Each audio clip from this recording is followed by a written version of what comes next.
Bueno, pues empezamos otra sesión de meditación y esta vez vamos a meditar sobre la ecuanimidad.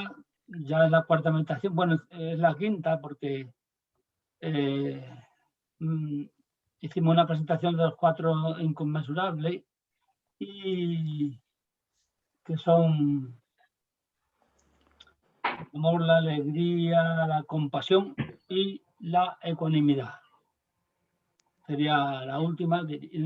Es como, digamos, las virtudes máximas a que se pueda aspirar. Y esas virtudes, digamos, que te ayudan a llegar a la iluminación o tener ya esas virtudes en la iluminación. Son virtudes que se van adquiriendo también, digamos, a lo largo del camino de la liberación del sufrimiento, ¿no? Porque digamos que el despertar no es encontrarse con algo, sino es más bien desencontrarse con algo, que sería el sufrimiento, ¿no? Es muy importante reflexionar sobre la primera noble verdad en el budismo, de que todo el sufrimiento y las implicaciones que ello tiene, ¿no? Para darnos cuenta de que en realidad todo lo que hacemos es en el camino del despertar, en la vida también, ¿no? En la vida en general también. Lo que pasa es que son equivocaciones, muchas, ¿no? Todo lo que hacemos es salir del sufrimiento, entonces despertar. Digamos que podemos tener, digamos que hay dos despertares importantes. El primero, que sería el tomar conciencia, el darse cuenta, y entonces cuando uno toma conciencia se da cuenta de que la vida es sufrimiento por lo que sea, ¿no? Cada uno por lo que sea, por sus circunstancias, y entonces empieza, digamos, ese camino, esa búsqueda, puede durar años, meses o lo que sea, y luego llega ya, digamos, al despertar, el primer gran despertar, en el que ya contempla o vive en la no dualidad. Vive, digamos, espiritualmente en la no dualidad, pero sigue viviendo en el mundo de la forma, lo hemos dicho muchas veces, hasta que uno se muera, ¿no? De ahí esa ambigüedad que hay, ¿no? En el despertar y en qué debe hacer alguien que despierta o qué persigue realmente a alguien que despierta, ¿no? Entonces, esta mañana, así concluyendo el trabajo, pues decía que en todos los casos, porque el trabajo es sobre acompañamiento, ¿no? En todos los casos de acompañamiento, acompañamiento a través de la meditación, concretamente a través de lo que llaman mindfulness transpersonal. Bueno, que eso es meditación, ¿no?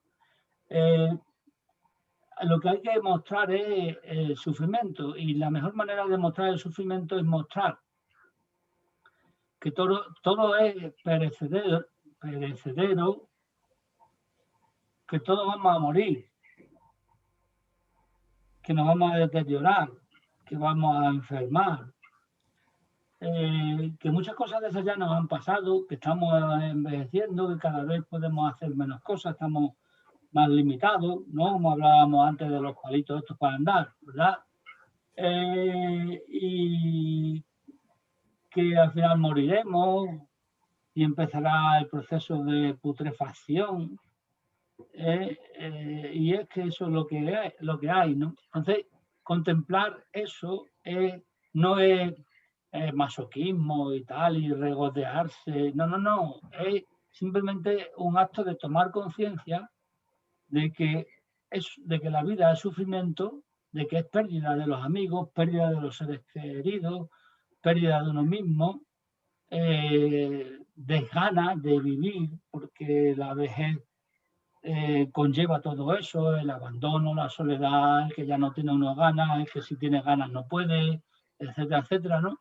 Todo eso nos va a ocurrir, pero claro, si estamos realmente preparados, pues hemos ido trabajando todo ese camino de alejamiento del sufrimiento, pues resulta que eso lo vamos a ver con desapego, ¿no? Porque ya sabemos que la vida es sufrimiento, entonces lo que hemos cultivado es la alegría, el amor, la compasión y la ecuanimidad, son las virtudes que emergen, ¿no? De una vida dedicada al autoconocimiento.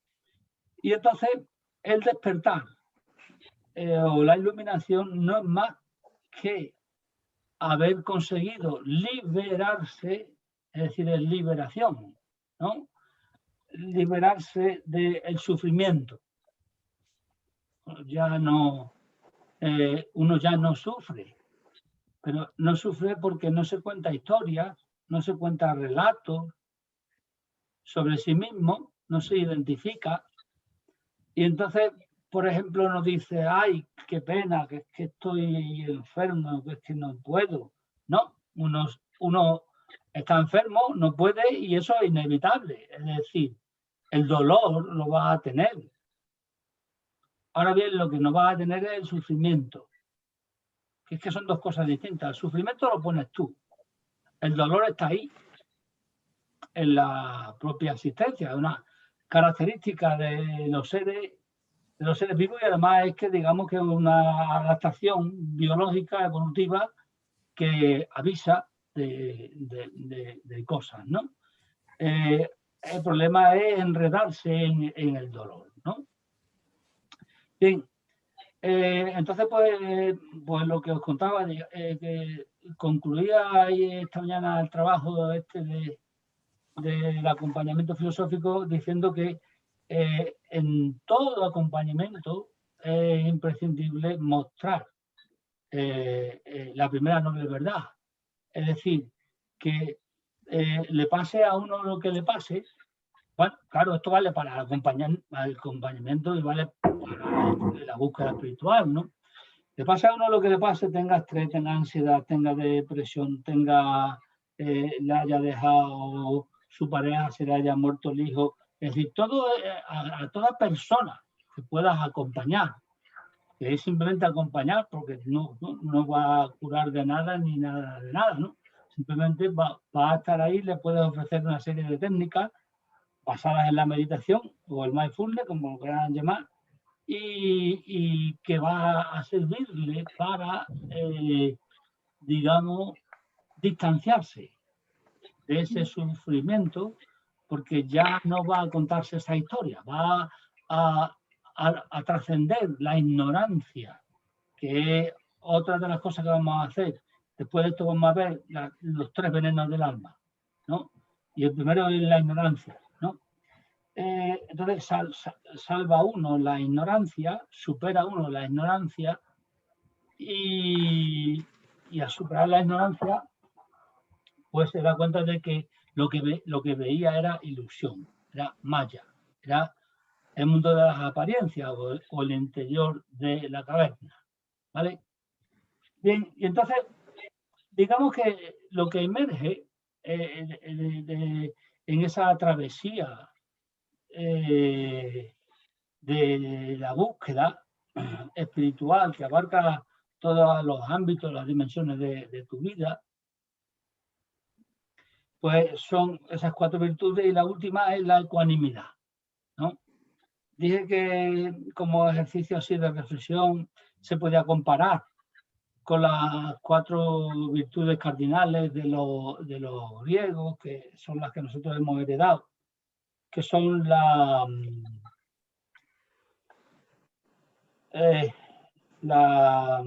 templanza, la valentía, la prudencia y la justicia.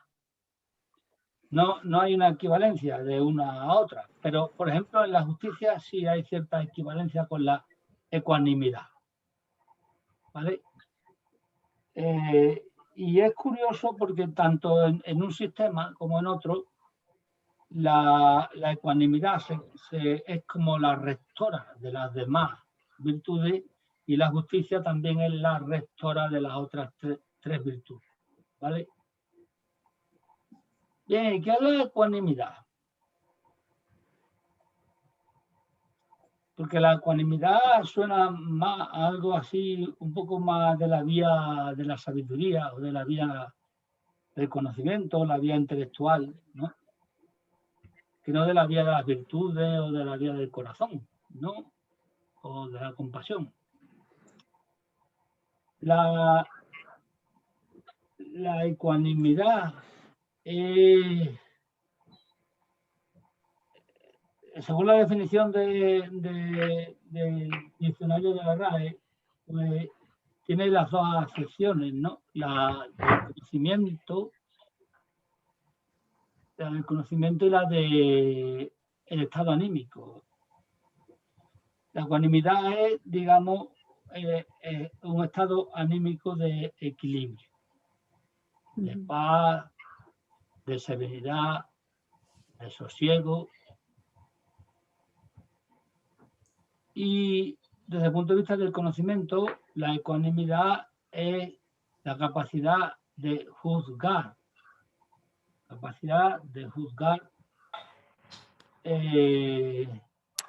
de forma desinteresada, sin que intervenga ningún factor externo y con claridad y con sabiduría. Y ahí interviene otra facultad que es el discernimiento, ¿no? Que digamos que está más allá, no es que sea ni más ni menos, sino que es otra facultad del conocimiento que está más allá del conocimiento estrictamente racional o argumentativo. La capacidad de discernir sería como una intuición, ¿no? Una vez que uno tiene, digamos, una serie de datos, ¿no? Imaginaros, por ejemplo, a un juez que tiene una serie de datos. Vamos a ver, esto es en situación ideal, no imaginéis ningún juez en concreto ni nada de eso. Imaginaros un juez o que vosotros sois jueces, ¿no? Y tenéis todo el conocimiento sobre un caso en concreto, sea cual sea el caso. Bien, por mucho conocimiento que tengáis, la decisión no es automática. Es decir, que habrá pruebas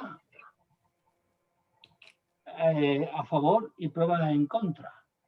Entonces, el conocimiento, digamos que no es suficiente.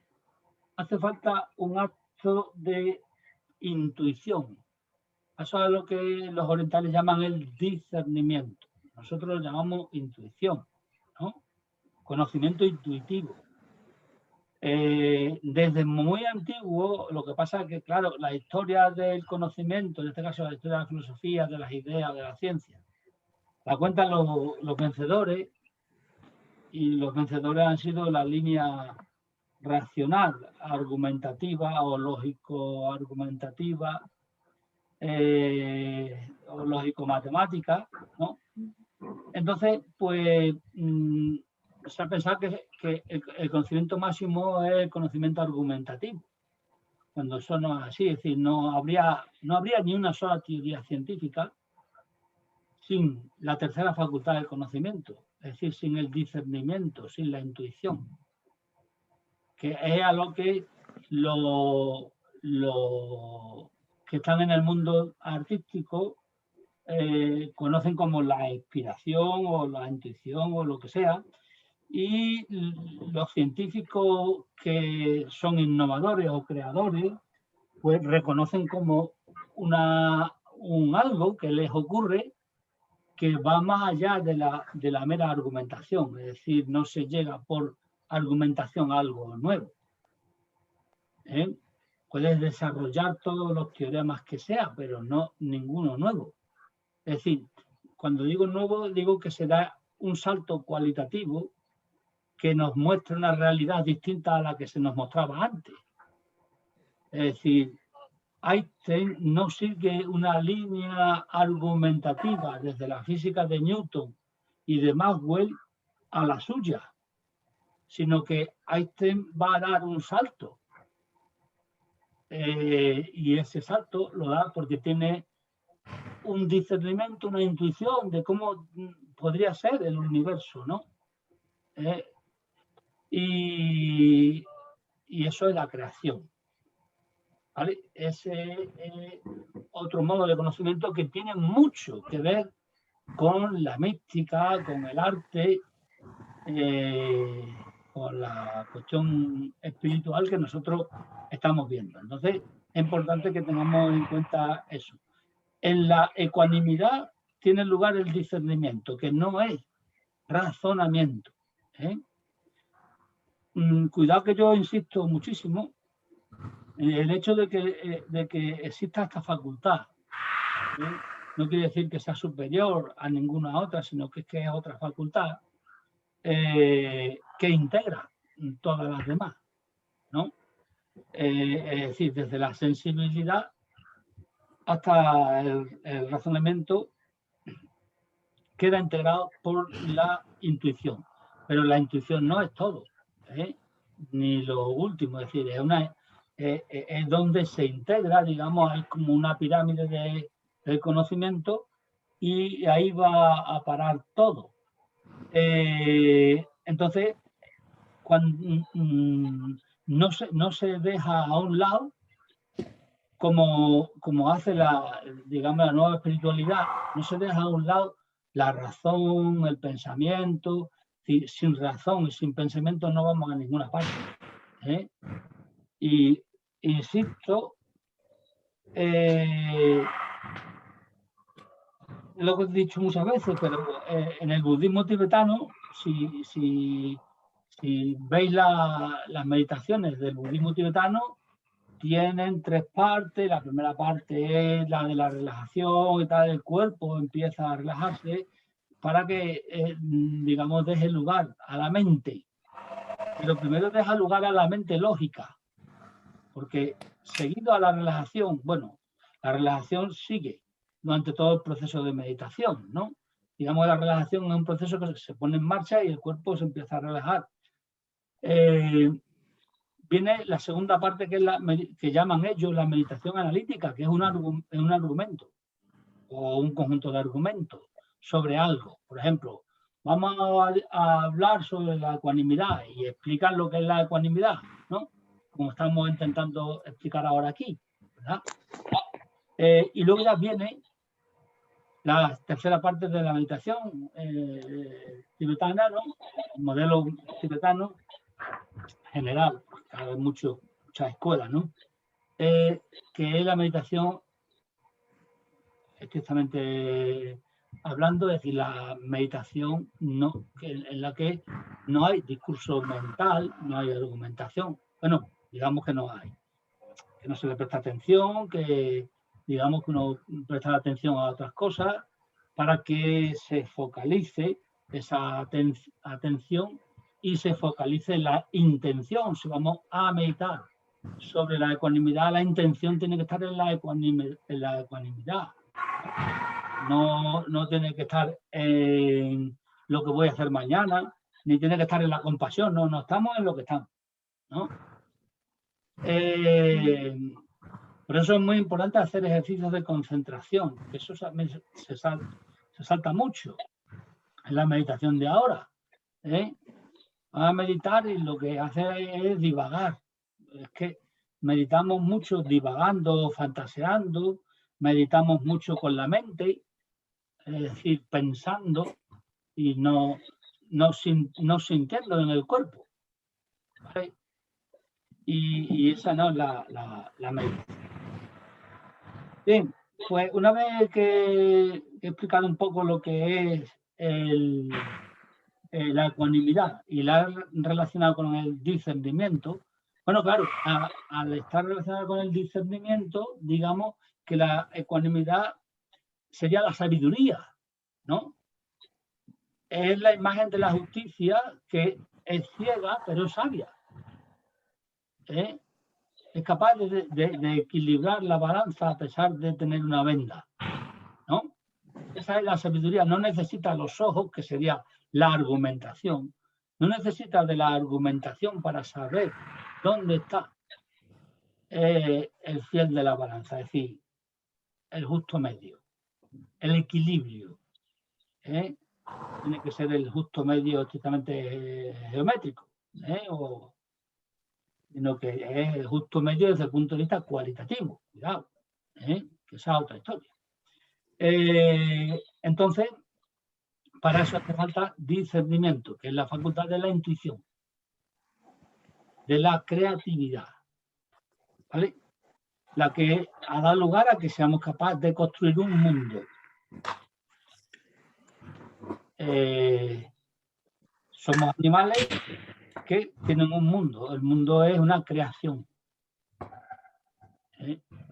que emerge de lo natural, que somos nosotros, de carne y hueso, ¿verdad?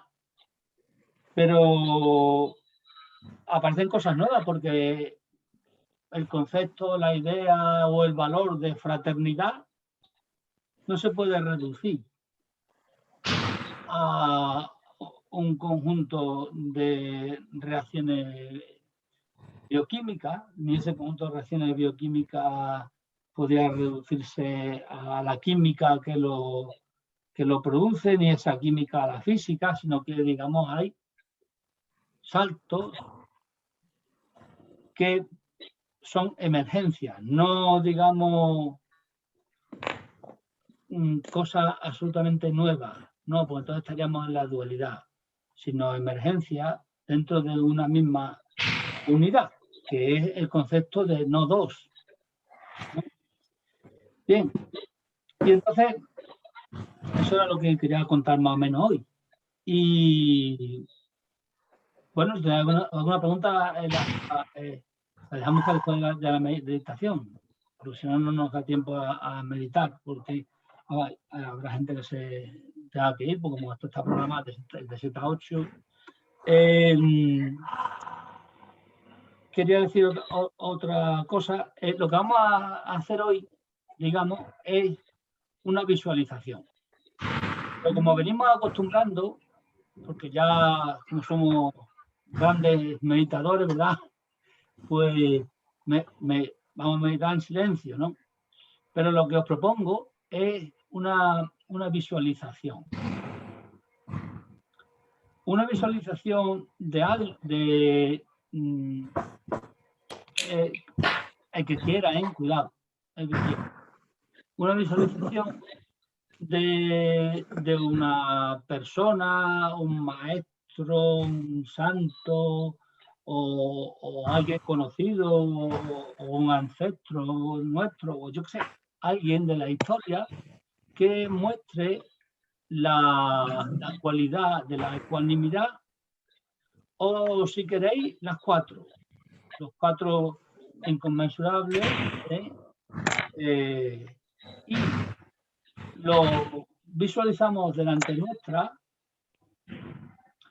y una vez que lo tenemos bien visualizado, dejamos que la luz que emana de él, la luz es por decir algo, ¿no? Digamos, la virtud de la ecuanimidad o de las cuatro juntas, ¿no? Que emanan de él, nos inunde y la sintamos en el cuerpo, es decir, sintamos la bondad originaria, sintamos la compasión, sintamos el amor incondicional, la alegría, que está relacionada con la bondad, que es la bondad, ¿no? Y la ecuanimidad. O si queréis, solo la ecuanimidad, que era lo que tocaba hoy, ¿no?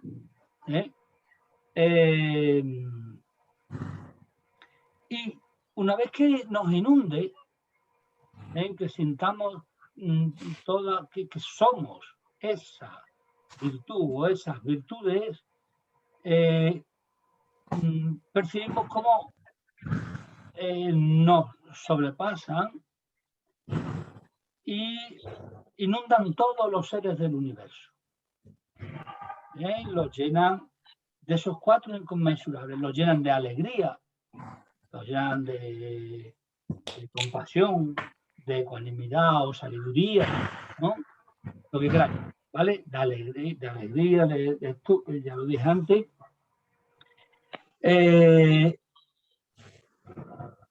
Y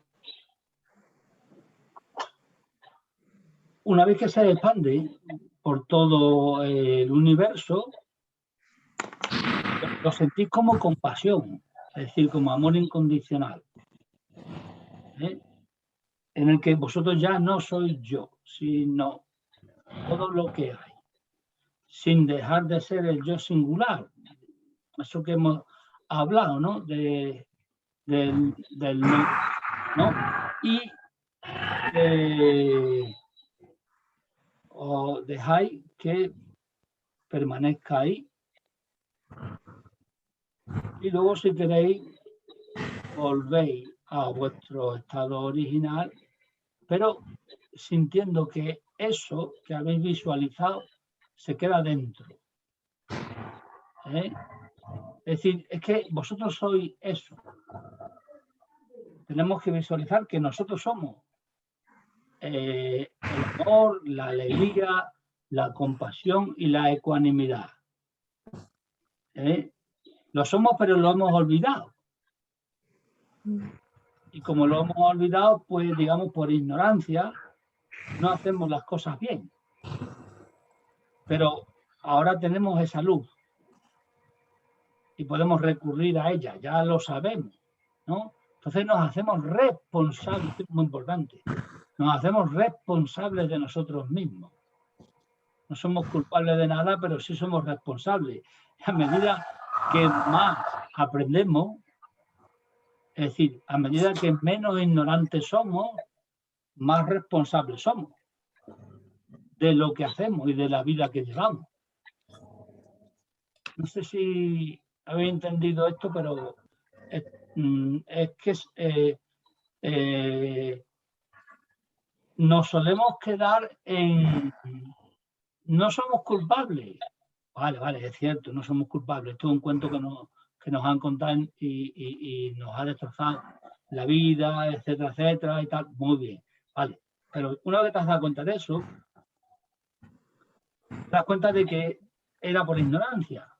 Entonces no eras culpable. Ahora bien, cuando ya te das cuenta de que era por ignorancia, ya sabes dónde está tu ignorancia. Por lo tanto, ya no eres ignorante en ese caso particular.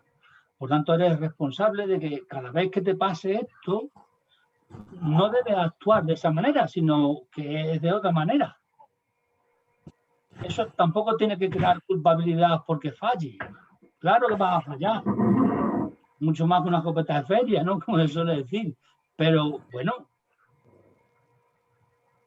tienes que volver a intentarlo. Por eso la meditación, y ya con esto termino, es un lugar en el que aprendemos a fracasar.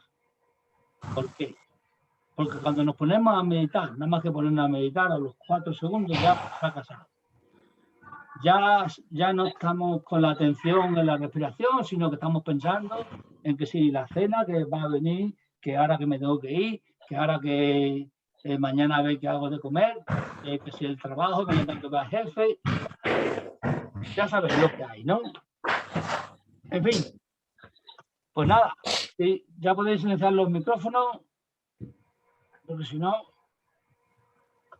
voy a darle yo esto también de otra manera.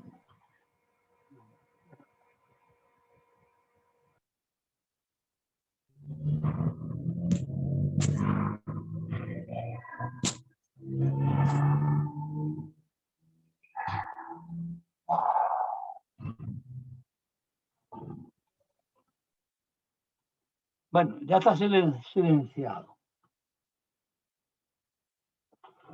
Como siempre, meditación de 30 minutos y cuando suene la campana 3 veces y luego 2 veces.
Bueno, ya podéis, me parece, a ver, probar, a ver si funciona los micrófonos. Sí, funciona. Funciona todo. Sí, sí.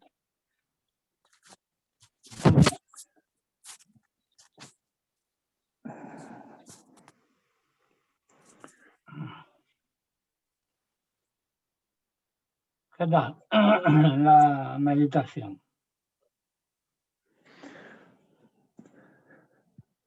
Muy interesante. Muy bonita. Muy espectacular.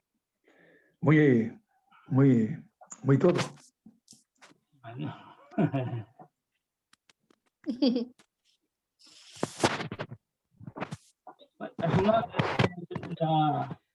La visualización de la virtud en algún ser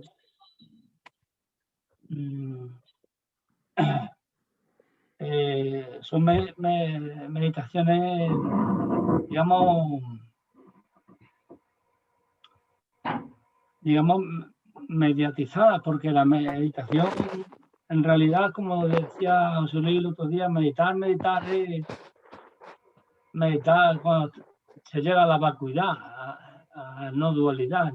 Cuando está en ese estado es cuando está en meditación, que además es lo que dice el maestro César, que es un Advaitín, uno del Vedanta Advaita, y a todo lo demás lo llama concentración, visualización, lo que sea, al estado de no dualidad o de vacuidad, ¿no? De todas maneras, son ayudas muy interesantes para, digamos, entrar en ciertos estados de conciencia que son previos, ¿no? Y que además acompañan, porque, como ya dije el otro día, la vacuidad, y eso es, digamos, el tema más complicado que veo yo en el Vedanta Advaita. Y eso que a mí me gusta, me interesa. Pero le falta, digamos, la parte ética, ¿no? Sin embargo, en el budismo se insiste muchísimo en la parte ética, mucho más que la parte de la sabiduría, ¿no? La vacuidad por sí sola no es nada, es decir, llegar a la iluminación y contemplar que todo es vacuidad, que el yo es ilusión y tal, en principio, si no está ligado al cultivo de las virtudes, a la cuarta noble verdad, que es el octuple camino, que te lleva a la práctica de las virtudes, si no está ligado a eso, pues no tiene ninguna repercusión. Es decir, bueno, es una experiencia que uno tiene, o bien porque se ha dedicado a ello, o bien casualmente, pero nada más, ¿no? Entonces, estas otras meditaciones ayudan a crear un estado mental y un estado de ánimo, que es importante tener ese estado de ánimo para poder llegar a estado de despertar que tenga que ver con o que tiene que ver con la compasión, ¿no? En fin, entonces, bueno, y además, yo qué sé, como tú has dicho, esta meditación es particularmente visualizar el amor, la compasión, la alegría y la ecuanimidad, digamos, muy bonito, ¿no? Porque primero de un ser que funciona como un arquetipo, no es que sea real, como decíamos el otro día, ¿no? hablando del lenguaje y de lo que es real y lo que no es real. Es un arquetipo, ¿no?, mítico que funciona de tal manera que despierta en uno esa actitud. En este caso, pues los 4 inconmensurables, ¿no? O el que nos habíamos dedicado, ¿vale? Y entonces, pues eso es muy, muy interesante, porque es que eso es lo que, digamos, va a ampliar tu conciencia, ¿no? Por eso experimenta uno ese, paralelamente, ese estado de goce cuando experimenta la compasión. Si no, no tendríamos un motor, digamos, para ejercer la compasión. Si no experimentamos el goce o el placer de ser compasivo, el estar bien, el estar bien en el sentido de no sufrir, porque no hay un estar bien positivo, ¿eh? Entonces no podríamos desarrollar ninguna de esas virtudes, ¿no? Ya sabemos que todo el camino nos va a llevar a la vacuidad, ¿no? Y que la vacuidad es, bueno, la conciencia de que realmente no hay nada. Aunque esa nada no es la nada, ¿no? Pero digamos que en la nada esa lo que está es maya, lo que está es las apariencias, lo que está es lila. Y ahí es donde estamos.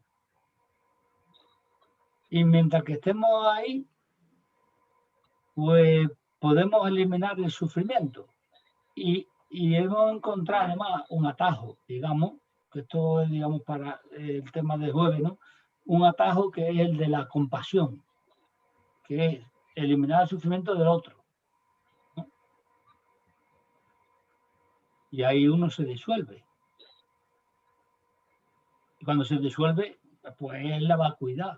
Pero la vacuidad no es la nada, sino que se te manifiesta como compasión cuando haces la práctica del bodhisattva, lo cual es muy interesante, ¿no?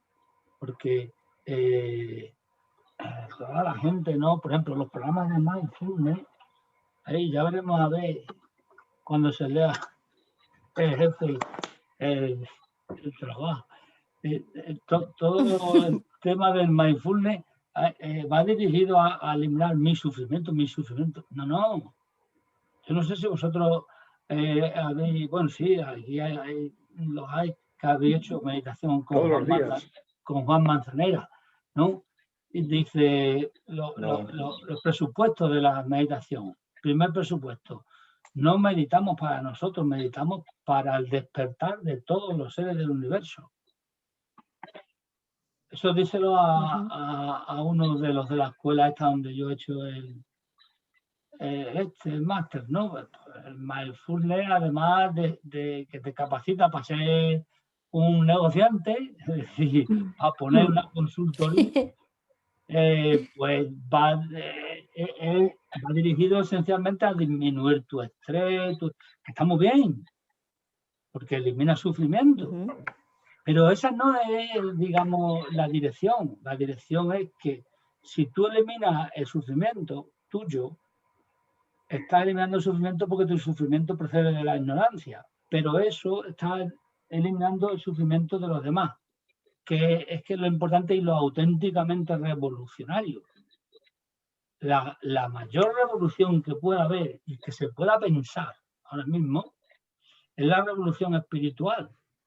Y consiste en cambiarse uno a sí mismo. Es decir, en cambiar las rutas neuronales, porque esto es biología. Y la meditación o el mindfulness, es un conjunto de técnicas, de herramientas que te ayudan a eso. Pero claro, si lo tomamos como técnica y como herramienta, nos quedamos con el esqueleto. Nosotros queremos a alguien, no queremos solo el esqueleto, ¿no? Queremos todo lo demás. Ujú. Sí. La Yo, Juan Pedro, que biología, creo la que una carne, cosa, todo, ¿no? Dime. sí, no sé, se ha cortado la. Que yo lo que No. creo es que una cosa lleva a la otra. O sea, porque Sí. yo no tenía conciencia de lo del bodhisattva, de lo de la vacuidad. No tenía conciencia hace algunos años y a mí me sucedía algo que lo que me sucedía es que en mí nacía como el amor incondicional sin pensarlo siquiera, sino nacía espontáneamente en un estado cuando yo simplemente me relajaba, en pura relajación, en mí nacía como el amor incondicional, como una fuente que salía y que yo no pretendía dirigirla hacia nada, pero ese sentimiento solo se dirigía hacia todos los seres del universo, sin yo saber nada de estas historias que tú nos has ido contando. Y que, por eso digo yo que parece que una cosa lleva a la otra, ¿no? Que si realmente se siente eso espontáneamente, pues de alguna forma va hacia todos los seres del universo. Y no sé por qué iba hacia todos los seres del universo, porque podía ir a mi mujer y a mi prima, por ejemplo, o a la vecina, o a toda la familia, pero no, empezaba por seres más concretos, Sí. se seguía ampliando la ola y terminaba en eso, en los seres de todo el universo. Por eso digo que eso puede tener, es algo espontáneo de que una cosa lleva a la otra, ¿no? Sí, efectivamente, es espontáneo. Por eso te digo que en la meditación se aprende, por ejemplo, la meditación de la compasión. Para ejercer la compasión, para transformar, digamos, tu estado de ánimo en un estado de ánimo de compasión y de amor universal, se practica así. Es decir, primero por uno mismo, luego por los seres más cercanos, luego por la familia, los amigos, luego lo que se llaman los seres neutrales, luego las personas difíciles, ¿no? Que es, digamos, un círculo que hay ahí que es el más difícil de traspasar. Y luego ya, cuando traspasa eso, ya empieza a extender el amor universal o la compasión o amor incondicional a todos los seres. Eso no es necesario que tú que lo sepas y tal. Es decir, es que eso funciona de forma natural. Ahora bien, claro, si tú aprendes, te metes en este asunto, aprendes la técnica, pues digamos que te ahorras el Claro, proceso de, que te ayuda, te te ayuda. ayuda a mí, claro. Pero vamos, eso lo La siempre técnica que tú nos... es como el niño. Es decir, hay que volverse como uno de estos, dice en el Evangelio de Jesús, ¿no? Es decir, ¿quién tiene la alegría? El niño. ¿Quién tiene la bondad originaria? El niño. ¿Quién tiene la compasión? El niño. ¿Quién tiene la creatividad o el discernimiento? El niño. Está creando continuamente de la nada, mundo, ¿no? Entonces, tú ahí, en el niño antes de que aparezca el yo egoico, que encima aparece con mucha fuerza, ¿no? Ve realmente ese estado de estar despierto. Pero claro, el niño está despierto pero no lo sabe. La cuestión es el retorno a casa, el retorno al hogar, ¿no? Porque, por ejemplo, tú ahora, la experiencia que me has contado es muy bonita, está muy bien. Es decir, yo me pasaba esto. Claro, estaba experimentando el amor incondicional, que luego también hay que aprender una cosa, ¿no? Es decir, a mantenerlo como estado, porque te relajas y te aparece. Haces una meditación y te aparece, es decir, lo sientes, ¿no? No lo piensas, es decir, lo haces bien, ¿no? te ha salido bien, te ha salido de dentro, tú lo has sentido, todas esas cosas.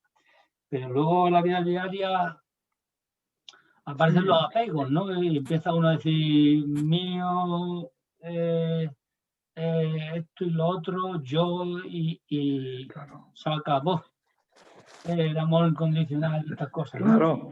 Luego regresas de todo el universo a lo más A lo más concreto, concreto y regresas a lo más egoico, al estado egoico, exactamente. al estado egoico total. Por eso, vamos a Y ver, dirás, yo soy el mismo, aquel que hacía esto y este que es un cabrón.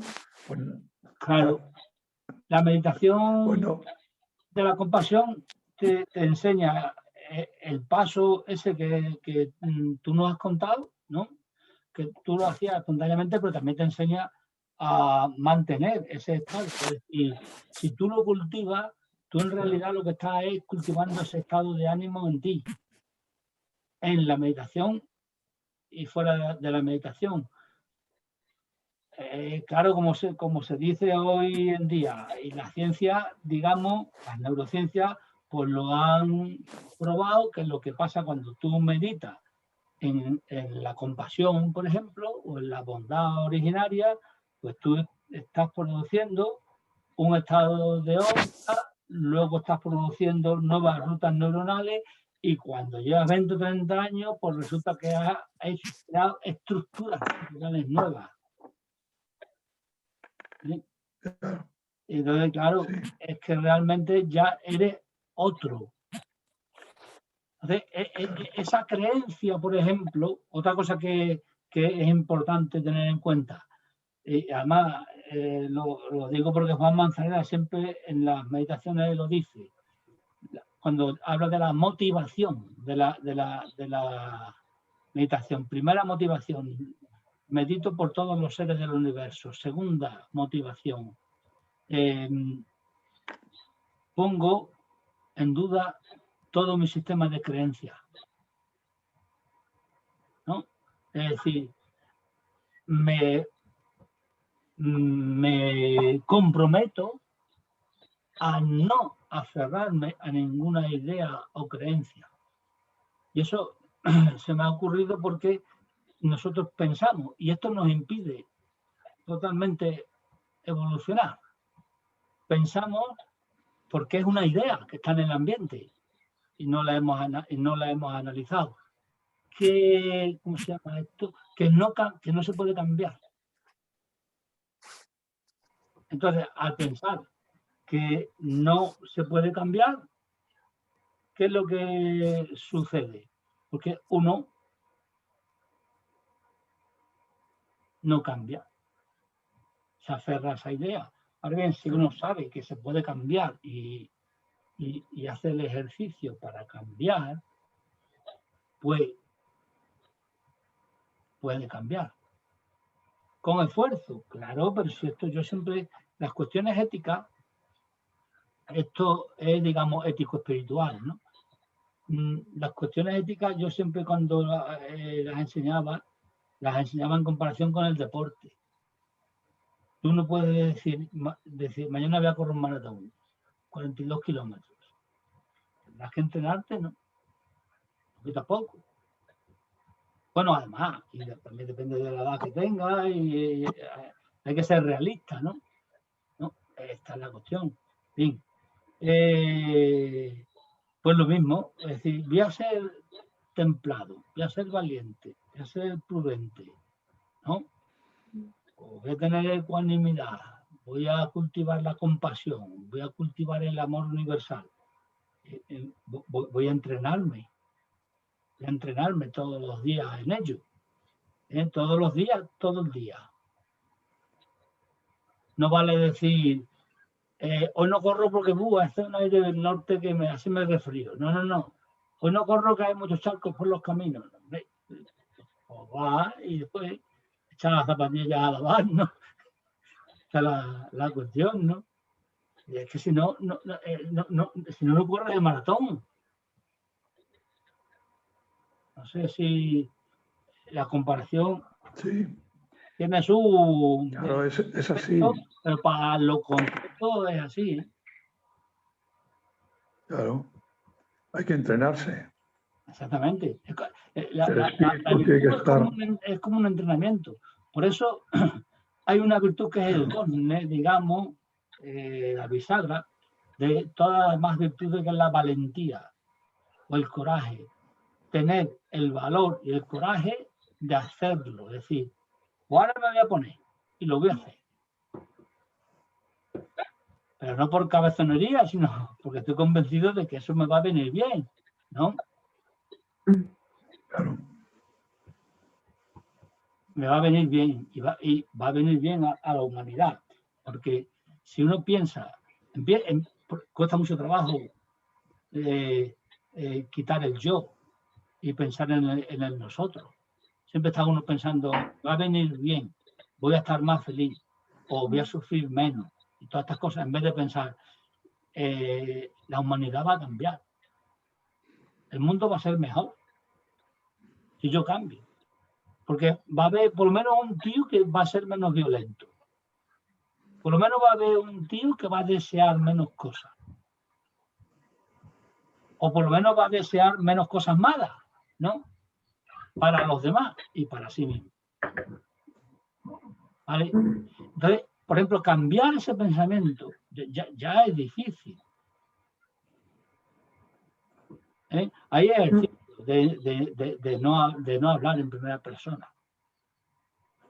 Porque, claro, sabemos que el lenguaje tiene sus redes neuronales, ¿no? Entonces, en pronunciar el yo, el mí y todas esas cosas así son autorreferentes y entonces hacen que tú te identifiques fácilmente con tu cuerpo, con tu biografía y estas cosas, ¿no? Entonces, si piensas de otra manera, el mundo es de otra manera. Claro. Decía Wittgenstein, y es la cita que he puesto para empezar el trabajo, en vez de un místico. Bueno, era un místico a su manera, pero bueno, no la de un místico así como Nisargadatta, uno de estos, Buda, lo que sea. Los límites de mi lenguaje son los límites de mi mundo. Y depende de cómo yo hablo, así pienso. Depende de cómo piense, así soy. Así que, daros cuenta de la tarea que tenemos de estar continuamente analizando cómo hablamos, cómo pensamos, y entonces nos damos cuenta de que actuamos de esta manera. ¡Hala! ¡Pum! Ya le he pegado el empujón a este. Ya le he dicho a fulanito que es un ladrón porque se ha llevado el dinero público. Pero es que tendrás que analizar primero el lenguaje, porque tu lenguaje está dividiendo los buenos a los malos. Tu lenguaje es dual. Vamos a ver.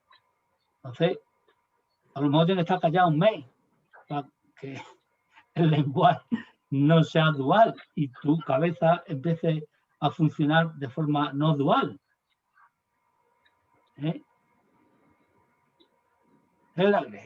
Insisto, que la cuestión no es de un fin de semana, vamos.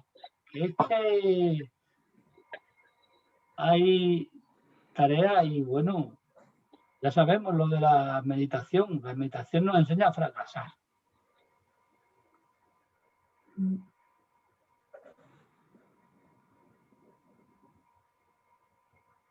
Aunque también Bueno, nos enseña, por ejemplo, como tú has dicho, si, a mí es que me gusta poner el acento en las cosas así, digamos, que nos fastidian escuchar, porque así nos esforzamos, ¿no? Pero la meditación también nos muestra estados maravillosos, como tú has contado, he preguntado, ¿qué tal la meditación? Pues fabulosa, una maravilla. Yo particularmente la mía también ha sido una maravilla.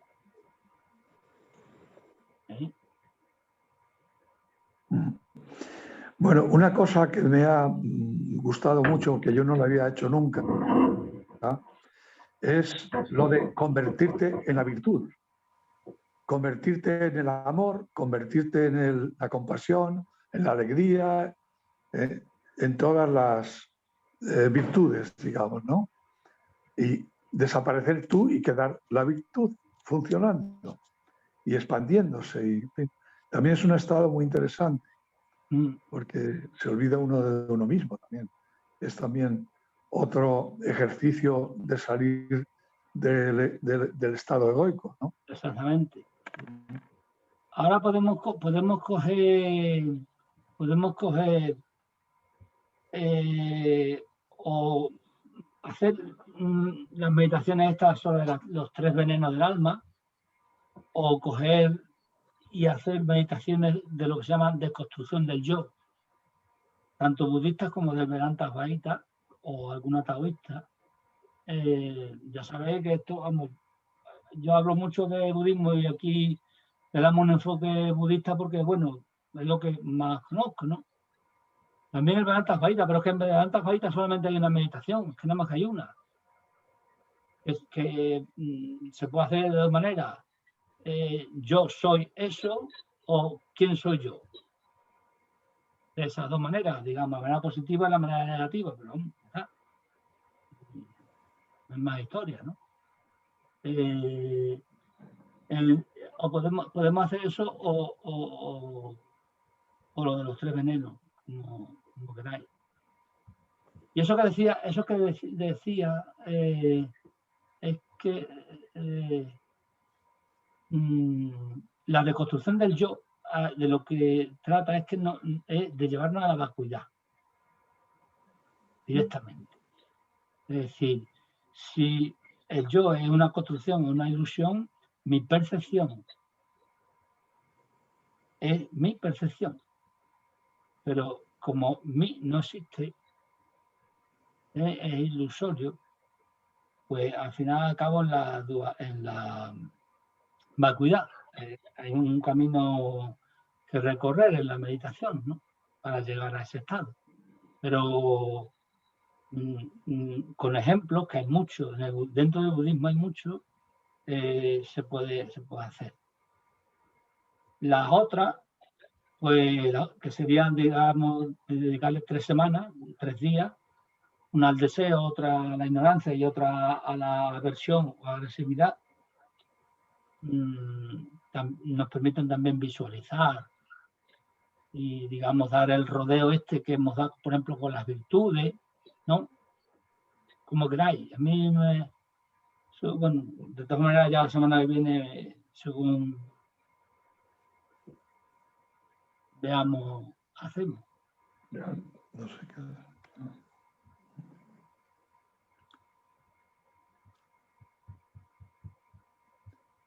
¿Alguna experiencia así especial en la meditación?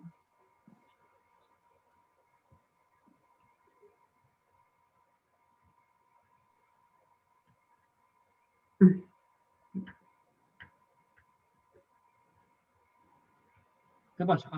¿Tú has conseguido meditar en la virtud?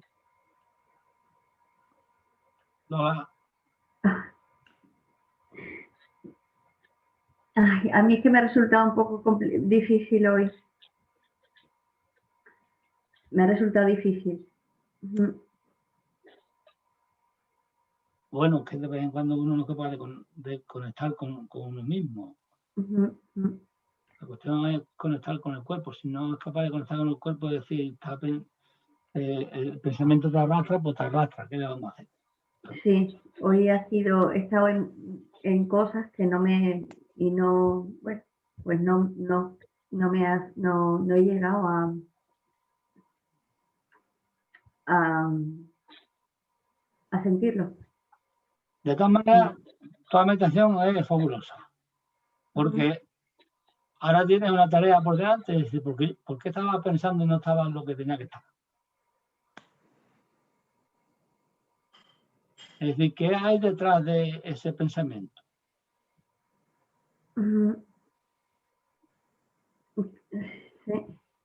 Sí, claro, ahora tengo que pensar eso.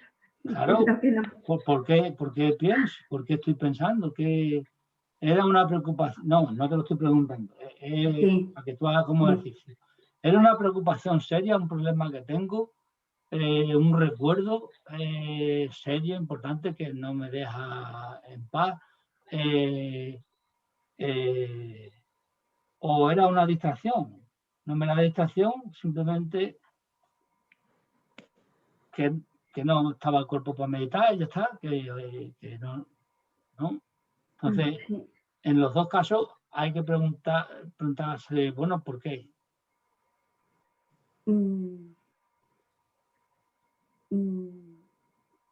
Sí, claro. El caso es que me he ido a otra cosa, a una preocupación y he encontrado una contestación a eso. Claro, pero no ha ido a la meditación por el tema que era. Pero ha habido una reflexión. Sí, esta meditación me ha llevado, sí, a darme cuenta de algo. Claro, De es algo. que cuidado, es que, por ejemplo, si planteamos una meditación sobre estas 4 virtudes, no sé cómo habrás enfocado tú la meditación, si con las 4, con una, como sea, y eso te lleva a una reflexión, que Sí. te hace darte cuenta de algo que no te habías dado cuenta, es que está enlazado. Es decir, bueno, tú no has estado en meditación, pero tu reflexión Sí. tiene una motivación, ¿no? Sí, y ha sido una reflexión de sabiduría de alguna manera, porque he llegado a darme cuenta de algo. Eso es lo que ahí me ha llevado, ¿no? A ese lugar donde he sido capaz de encontrar una enseñanza o una explicación a eso que me ha sucedido.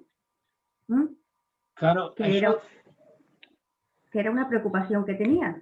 Vamos, sí. Me he dado un porrazo con el coche hace 4 días. Y estoy, pues de una forma un poco, y esto me ha hecho pararme y me ha hecho, pues, en esta meditación que he tenido ahora, pues, darme cuenta de mi estado y de lo que he aprendido con eso, o de a dónde me ha llevado eso, ¿no? Cómo me sentía, cómo me encontraba, qué me sucedía y qué me ha hecho sentir eso y a dónde me ha llevado. Y ese ha sido mi tema hoy cuando he meditado, lo que me ha salido y la sabiduría que he sacado de eso que me ha sucedido. claro, es que eso está muy bien. Además es que hay veces que, si te has dado cuenta, probablemente a lo mejor el estado de reflexión en el que has estado no es como cuando uno reflexiona o piensa sobre algo, sino que es un estado de reflexión como un poco con una conciencia más amplia, como viendo las cosas desde una perspectiva más amplia. He dicho la palabra antes, sabiduría, ¿no? Sí, pero sobre todo he sentido, ¿no? He sentido cómo me encuentro o cómo me ha hecho eso o cómo me ha cambiado en algo. Lo que me ha producido es, he sentido ese cambio en mí. Esa Eso se sensación he llama, tenido. sí, la experiencia de caer en la cuenta, que es una de las cosas que ocurren a uno cuando empieza a meditar, es decir, que cae en la cuenta. Sí, me he dado cuenta como si dijéramos de golpe, o sea que Sí, he sí. tomado conciencia y lo he sentido. Digo, pues esto me ha llevado y esto es lo que me noto que me ha cambiado en mis sentimientos, sintiéndolo. Claro, por eso te decía que si te das cuenta, no, la reflexión no es una reflexión normal en el sentido de No, estás pensando, sino que es, no. digamos, hacia una perspectiva en la que se mezcla el intelecto con el discernimiento.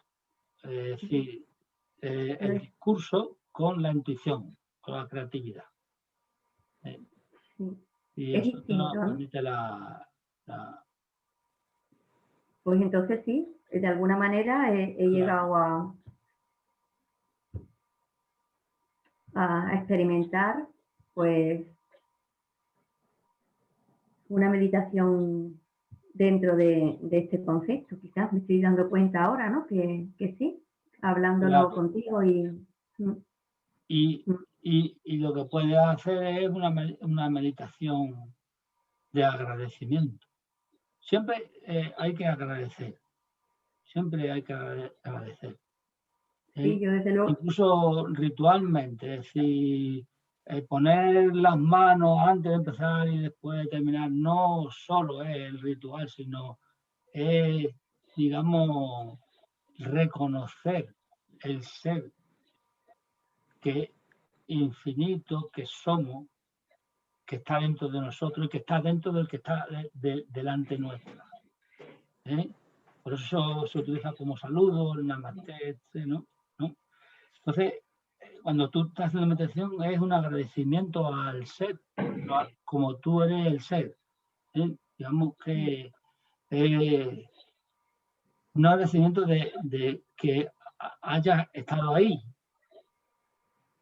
hayas estado como hayas estado.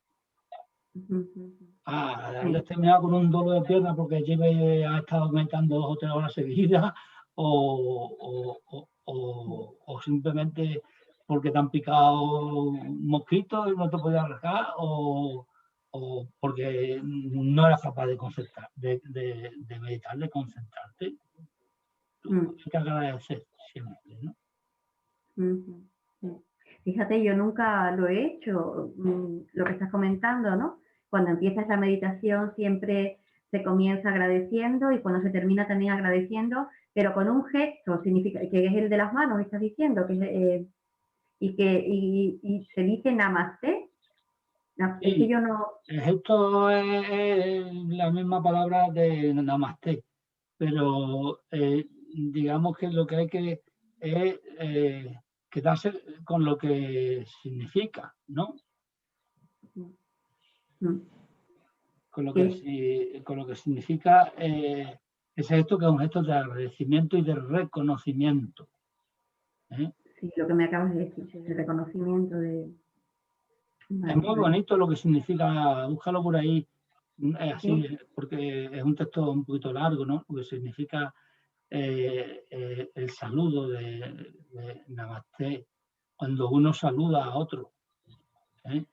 Sí, que reconozco en ti el ser supremo que hay, bondadoso, etc. Es muy largo, es muy interesante. Pues sí, lo voy a buscar y lo voy a hacer de ahora en adelante. Es sentirlo, es sentirlo. Y luego, aunque valga la redundancia, la meditación, aunque sea de 5 minutos de agradecimiento, agradecer a todo, primero al cuerpo, a la vida que tiene uno, a tus ancestros, porque si no, no estarías aquí, hasta que llega al universo, a todo lo que hay, es una redundancia, lo voy a decir, pero que somos agradecidas, que se siente uno muy bien, ¿sabes? Digamos que se recoloca en el mundo, ¿no? Porque como siempre estamos ahí separados, escindidos y tal, ¿no? Pues lo voy a hacer de ahora en adelante. Fíjate, no sé, no se me había ocurrido empezar agradeciendo y terminar agradeciendo. Lo siento, ¿no? Que realmente agradezco, ¿no? Este camino y bueno, el meditar, pero no lo digo. Así que de ahora en adelante sí lo voy a hacer así. Claro, igual que se nos olvida pensar que meditamos para los demás. Pues nos sentamos, voy a meditar. Voy a meditar yo.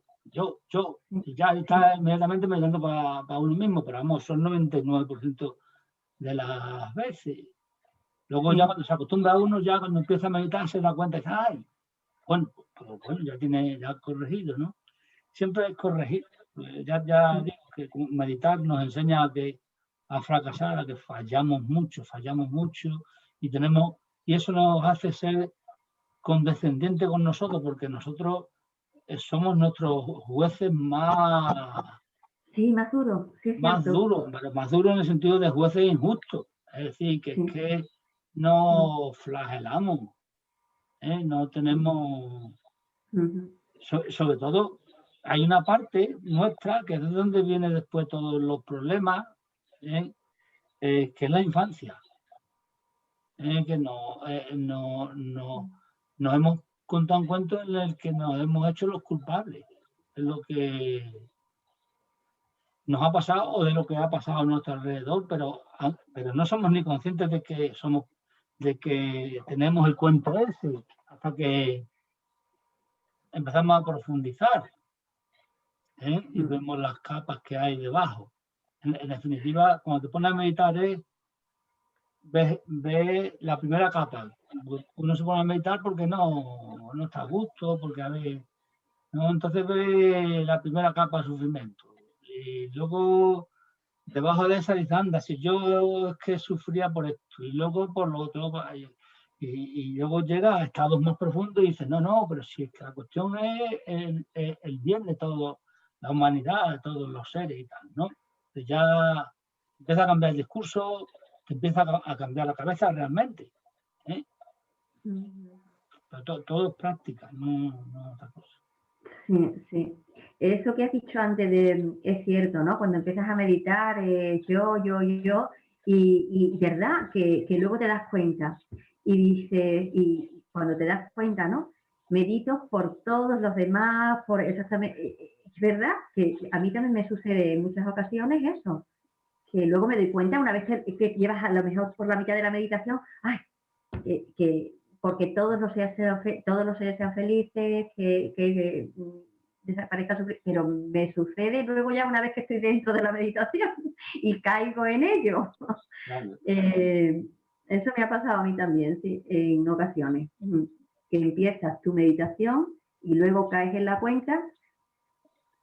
Estoy meditando para que todos los seres sean felices, para que, ¿verdad?, que se consiga esto, ¿no? Para que llegue a esto, ¿no? A todos los demás. Me pasa a mí también, sí. Eso es lo que nos suele pasar. Sí. Juan Y Pedro. bueno. Perdón. Sí.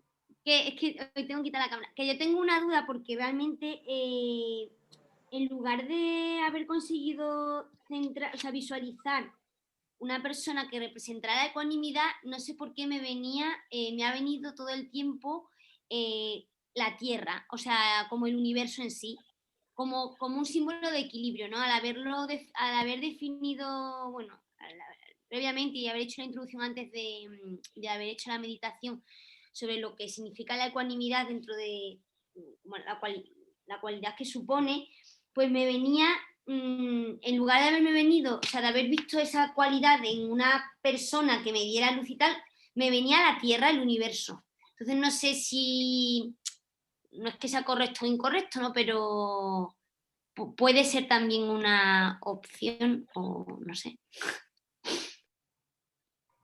Bueno, ahí tú lo has dicho, es decir, no hay correcto ni incorrecto, pero la cuestión es lo que tú o sientes o has sentido cuando visualizabas la Tierra, si la visualizabas como universo, si esa tierra, en esa Tierra había un equilibrio entre... Claro. Sí, me ha venido por eso, por cómo la Tierra, el universo busca su propio reequilibrio. Entonces, por eso me ha venido todo el rato, pues, de la palabra, o sea, es como que me he quedado con esa palabra y de ecuanimidad es igual a equilibrio y que la Tierra por sí sola, a pesar de que nosotros hagamos acciones que la lleven al desequilibrio, aunque sea de una manera inconsciente, ella busca su propio reequilibrio y realmente es gracias a la que existimos de alguna manera, ¿no? Entonces no sé por qué me venía eso, en lugar de venirme pues yo qué sé, Buda o no sé, una figura, ¿no?, que representará para mí la ecuanimidad o bueno, las 4 cualidades. Entonces por eso no sé. Pero la Tierra es también un arquetipo, ¿eh? Ya. La Tierra es el arquetipo de la diosa madre creadora de todo y la que garantiza el equilibrio precisamente. ¿Eh? Vale. Bueno, entonces en realidad es como si fuera también, bueno, sí, ya, ya, ya. Claro. O sea, no tenía por qué ser una Una figura. deidad o una Ya, persona vale. que Ya, sea un modelo. No, eso han sido pistas para que, no sé, para que cada uno busque lo que le parezca. Y además es bueno que uno tenga una serie de, digamos, de referentes que se le suelen llamar guías espirituales, ¿no? Que tenga referentes que uno, digamos, invoque en la meditación, ¿no? Como puede ser Buda, como puede ser Jesús y tal, ¿no? Como puede ser Nisargadatta, alguien al que uno conozca bien y admire sus cualidades o una cualidad, ¿no? Entonces, digamos que lo invocan, invocar significa para que no parezca esto así como invocar al diablo, esas cosas, sino invocar en el sentido de hacerlo presente en el sentido de visualizarlo, ¿vale?